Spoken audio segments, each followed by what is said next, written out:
Ravi Kumar S coaching centre YouTube channel के माध्यम से नियामक ज्यामिति का वीडियो क्वेश्चन कराया जा रहा है। तो नियामक ज्यामिति कहते हैं किसको, ध्यान दीजिएगा। कहता है नियामक ज्यामिति गणित की वह शाखा है जिसके अंतर्गत हम लोग क्या करते हैं, ज्यामिति के बारे में अध्ययन करते हैं। किसके बारे में? ज्यामिति के बारे में अध्ययन करते हैं, नियामक ज्यामिति कहते हैं।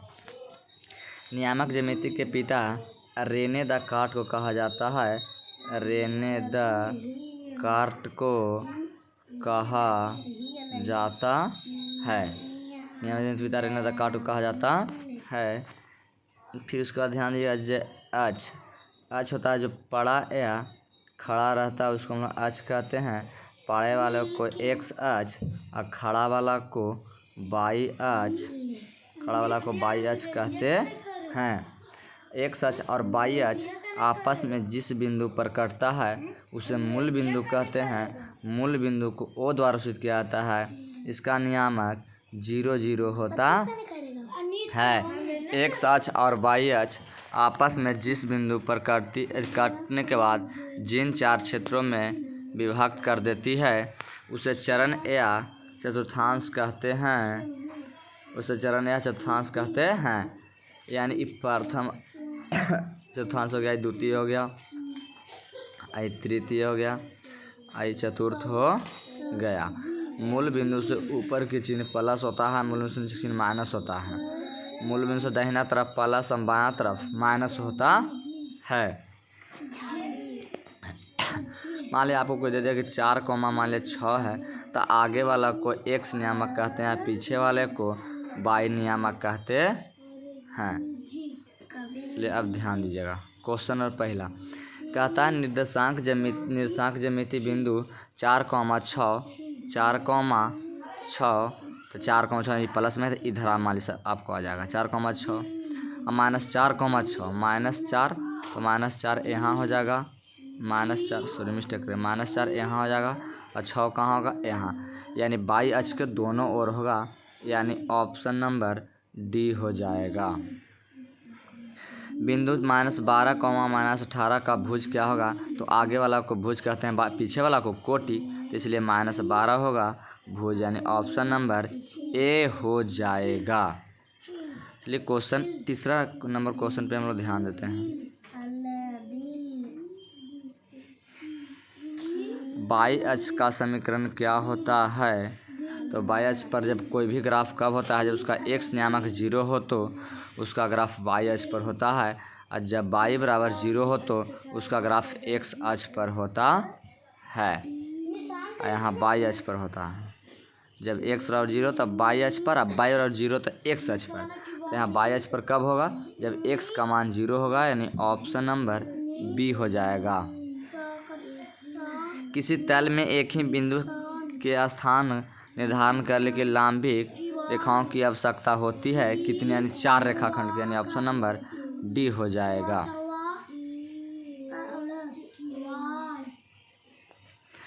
कहता है एक क्षैतिज और दूसरी ऊर्ध्वाधर रेखाओं को प्रतिच्छेद करने वाला बिंदु को हम लोग क्या कहते हैं? जिसे ऊर्ध्वाधर या क्षैतिज रेखा करता है उसको हम लोग कौन बिंदु कहते हैं? यहाँ पर करता है उसको मूल बिंदु ओ द्वारा करते हैं, यानी ऑप्शन नंबर ए हो जाएगा।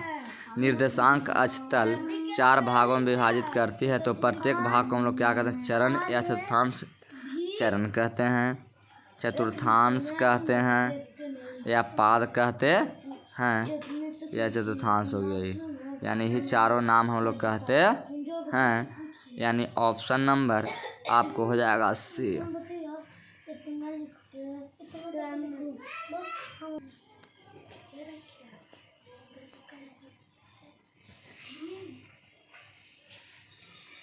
क्वेश्चन नंबर 7 कहता है निर्देशांक अक्ष के क्षैतिज रेखा को क्या कहते हैं? क्षैतिज रेखा होता है उसको हम एक्स अक्ष कहते हैं। क्षैतिज कहिए पड़ा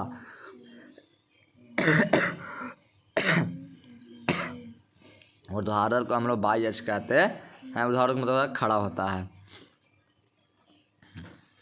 कहता है निर्देशांक ज्यामिति एक्स अक्ष से किसी बिंदु की दूरी को हम लोग क्या कहते हैं? तो एक्स अक्ष से अगर कोई बिंदु दूर रहेगा तो उसको हम लोग कोटि कहते हैं, यानी वाई नियामक कहते हैं। आपको नियामक भी 2 प्रकार के होते हैं, एक्स नियामक और बाई नियामक। अगर एक्स से कोई दूरी कहेगा तो बाई नियामक होगा, अगर बाई से कहेगा तो उसको एक्स नियामक कहते हैं। यानी एक्स को भुज कहते हैं, एक्स नियामक को, बाई नियामक को कोटि कहते हैं। क्वेश्चन नंबर 9, ध्यान दीजिए। बिंदु 2,3 एवं -2,3 के बीच की दूरी क्या होता है? तो आपको बीच की दूरी पढ़ना था, हमारे चैनल पर जाइएगा, Ravi Kumar S coaching centre, उस पर जाइए। आपको नियामक ज्यामिति के बारे में 3 पार्ट में आपको थ्योरी देगा, भाग 1, भाग 2 और भाग 3 में थ्योरी दिया गया है। उस थ्योरी का अध्ययन कीजिए, आपको सब जानकारी मिलेगा। जैसे देखिए, आपको 2,3 और -2,3 के बीच की दूरी ज्ञात करना है। तो इसको बीच की दूरी का फार्मूला होता है x1 × √अंडर x1 - x2 के whole square plus y1 - y2 के होल स्क्वायर होता है। तो यानी 2 और 2 4, तो 4 का स्क्वायर, ये 2 हो जाएगा, -2 - 2 +2, तो 4 का स्क्वायर, 3 - 3 यानी 0, तो 0 का स्क्वायर यहाँ हो जाएगा।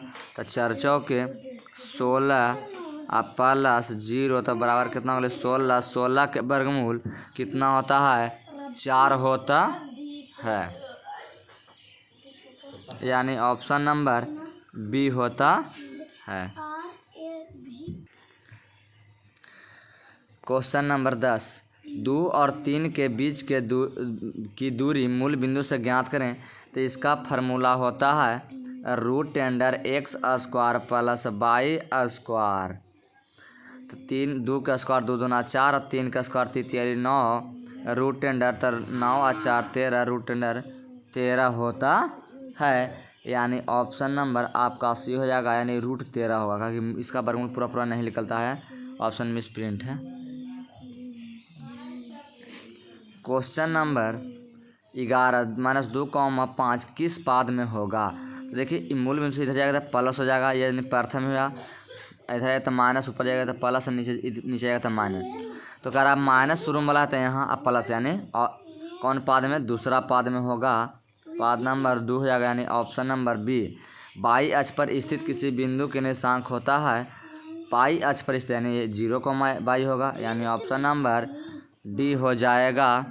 अगला क्वेश्चन ध्यान दीजिए,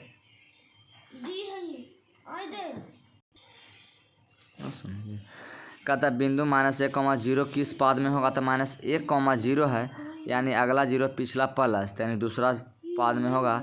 यानी किस अक्ष पर पूछ रहा है, तो यानी बाई और 0 तो ग्राफ कहाँ होगा? तो उसका ग्राफ x अक्ष पर होगा, यानी option number B, option number A हो जाएगा। x और 0 है, बाई और 0 तो ग्राफ x अक्ष पर होगा, यानी ऑप्शन नंबर ए हो जाएगा। क्वेश्चन नंबर 15, -3 है, यानी आगे वाला प्लस पीछे वाला माइनस, चतुर्थांश में चौथा चरण में हो गया, यानी ऑप्शन नंबर डी। बिंदु 0,5 कहाँ होगा? तो अगला x और 0 है तो उसका ग्राफ कहाँ होगा? बाई अक्ष पर, यानी ऑप्शन नंबर बी हो जाएगा। अगला क्वेश्चन है 17 नंबर क्वेश्चन, ध्यान से देखिएगा। कहता है बिंदु 5,0 कहाँ स्थित, यानी बाई नियामक 0 है तो उसका ग्राफ कहाँ होगा? x अक्ष पर होगा, यानी ऑप्शन नंबर ए हो जाएगा। बाई अक्ष पर स्थित किसी बिंदु का कोटि का निर्देशांक क्या होता है? बाई अक्ष पर, x अक्ष पर, यानी 0 होता है, ऑप्शन नंबर सी।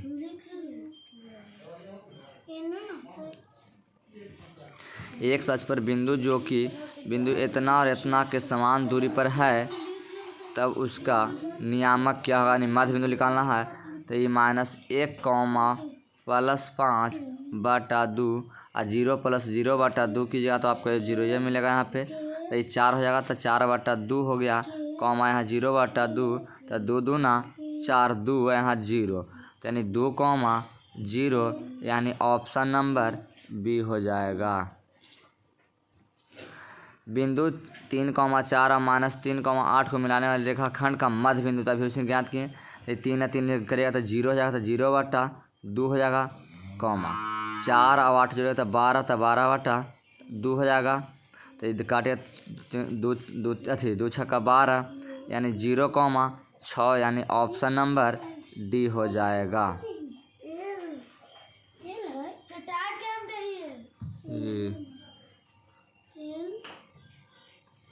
बिंदु -6 का x नियामक क्या होगा? तो x नियामक कितना होगा? 6, यानी ऑप्शन नंबर ए हो जाएगा। निम्नलिखित में से मूल बिंदु के नियामक क्या होता है? तो मूल बिंदु के नियामक 0, 0 होता है, यानी ऑप्शन नंबर बी हो जाएगा।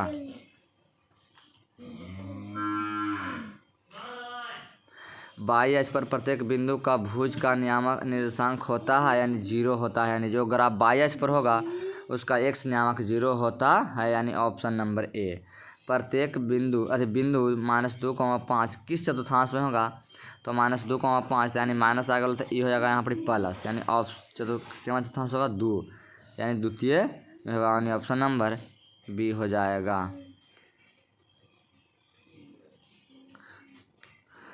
-3, -5 किस चतुर्थांश में है? तो यह चतुर्थांश 3, 4 दोनों माइनस है, तो चौथा में होगा, यानी चतुर्थ 4 में होगा, यानी ऑप्शन नंबर डी हो जाएगा।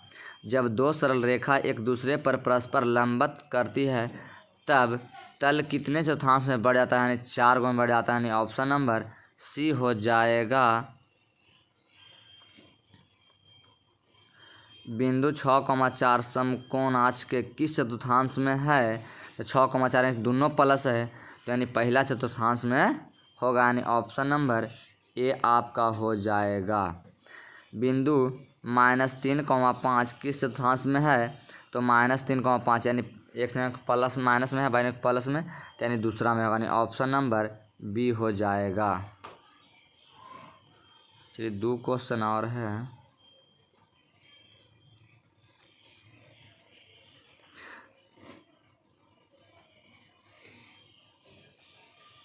बिंदु 2,-3 के किस चतुर्थांश में है? तो यानी आगे वाला प्लस पीछे वाला माइनस, तो आपका हो जाएगा ऑप्शन चतुर्थांश चौथा में होगा, चतुर्थांश 4 में हो जाएगा। दोनों माइनस चतुर्थांश कितना में होगा? 3 में होगा, यानी ऑप्शन नंबर 3 हो जाएगा, यानी सी हो जाएगा।